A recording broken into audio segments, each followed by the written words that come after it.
అమ్మ బాబోయ్! ఇదేం అన్‌లోడింగ్ పాయింట్ రా నాయనా! అసలకి ఏ బండి పైన దిగబడుతుంది. కాబట్టికి మనం రిస్క్ తీసుకోకుండా మనం రోడ్డు మీదనే పెట్టేసినాం. చూడండి బండి ఎలా వాలుతుందో. ఏమైందంటే మనం అన్‌లోడింగ్‌కి వచ్చామన్నమాట.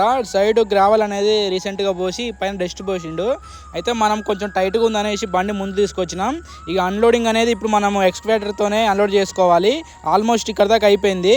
చూడండి బండి ఎలా వాలుతుందో అటు సైడు. అంటే పెద్దగా రిస్క్ ఏం లేదు. మళ్ళీ ఎమ్మటే బండి వెనక్కి తీసుకొచ్చేసి పెట్టేశా. చూడండి ఇటు సైడ్ అయిపోయింది. మనోడు భలే ఆనందపడుతున్నాడు ఎందుకంటే వర్క్ అయిపోయిందని. ఇప్పుడు మనోడు కిందికి దిగిండనమాట. చూడండి బురద ఎలా ఉందో. ఆ కొంచెం అయితే అయిపోతుంది. లారీలు కూడా వెయిటింగ్ చేస్తున్నాయి. మన బండి రోడ్డుకి అడ్డంగా ఉంది. ఇప్పుడు మనోడు బకెట్ పెడుతున్నాడు. అందులో కొంచెం మట్టి ఉందన్నమాట. మనోడు ఇప్పుడు దులుపుకుంటున్నాడు. ఎందుకంటే మట్టి ఉన్నప్పుడు కాంక్రీట్ మిక్స్ అయితే మళ్ళీ ఆ మట్టి ఉన్న కాడ అంతా గ్యాప్ వచ్చేసి మళ్ళీ అది ఆగదనమాట. కాబట్టికి బకెట్లు అనేవి అలా క్లీన్ చేసుకుంటారు. ఎందుకంటే మనోడు మట్టి పని చేసిండు అనమాట. ఇప్పుడు చూడండి ఇక్కడ దాకా అయిపోయింది. కొంచెం ముక్కు ఉన్నది. ఈ పక్కేమో ముందు లారీలు ఆగినాయి. ఇటు ప్లేస్ కూడా లేదనమాట. ఇప్పుడు మనోడు సూట్ పైకి లేపిండు. ఇప్పుడు మనం ఏం లేదు మా కాంక్రీట్ అనేది కరెక్ట్గా బకెట్లో పోసేసుకోవాలి. ఇప్పుడు చూడండి పక్కన లారీ వచ్చి ఆగింది. మనం బకెట్ సగం పోసేసినాం. ఇప్పుడు లారీ ఎక్కడికి పోతున్నాడు మనోడు అడుగుతున్నాడు.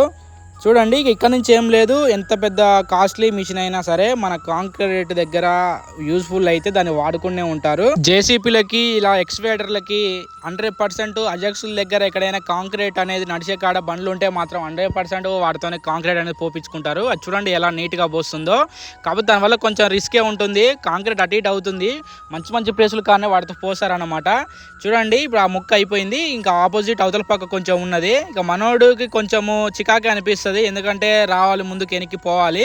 కాకపోతే మనకి ఇంకొక ఆప్షన్ లేదు. ఎందుకంటే అటు సైడ్ రోడ్ లేదనమాట. కాబట్టి మనోడితోనే పోసుకోవాలి. చూడండి సగం దాకా పోసినాము. ఎందుకంటే మరీ ఫుల్గా పోసినా ఆ టీత్లో నుంచి బయటికి జారుతుంది. అక్కడ దాకా పోసేసుకుంటే మనోడు ఇప్పుడు అక్కడ పోసేసిండు. ఇంకొక బకెట్ వెళ్తుంది ఆల్మోస్ట్. ఆ బకెట్ పోసేసుకుంటే అయిపోయినట్టే. చూడండి ఈ బురద అనేది ఇవాళతోనే అయిపోయింది. ఎందుకంటే ఆ వాల్ కోసమే కాంక్రీట్ ఆపారు. ఇప్పుడు కొంచెం ముందు పీసెస్ వేసేసుకొని ఇక వాల్ పెట్టేసుకుంటే అయిపోతుంది. ఓకే ఫ్రెండ్, మళ్ళీ కలుద్దాం తర్వాత వీడియోతో. మిషన్ కూడా చెప్తుంది.